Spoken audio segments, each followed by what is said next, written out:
ఒక అడవిలో పిల్లి నక్క రెండు మంచి స్నేహితులు. నక్క చాలా పొగరుగా ఉండేది.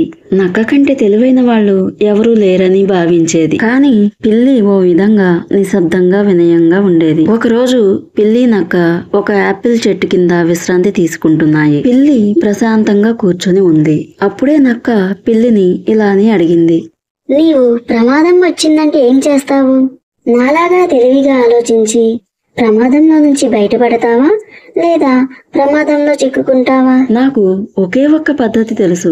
నేను చెట్టెక్కి పోతాను అంది పిల్లి. అంతే. వెంటనే నక్క నవ్వింది. ఎందుకు అలా నవ్వుతున్నావు అని అడిగింది పిల్లి. నీ దగ్గర ఒకే ఉపాయం ఉందా?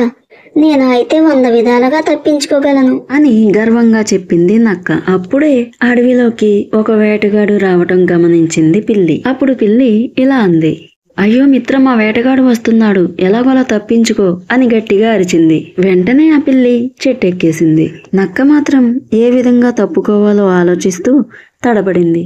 చివరకు వేటగాడు నక్కను పట్టుకొని తీసుకొని వెళ్ళిపోయాడు. ఈ కథ నీతేంటో తెలుసుకుందామా ఫ్రెండ్స్?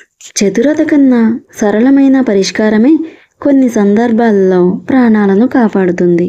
ఫ్రెండ్స్, ఇలాంటి మరిన్ని స్టోరీస్ కావాలంటే మన ఛానల్ను సబ్స్క్రైబ్ చేయండి, షేర్ చేయండి, లైక్ చేయండి. మరొక మంచి స్టోరీతో రేపు వచ్చేస్తాను. Bye friends.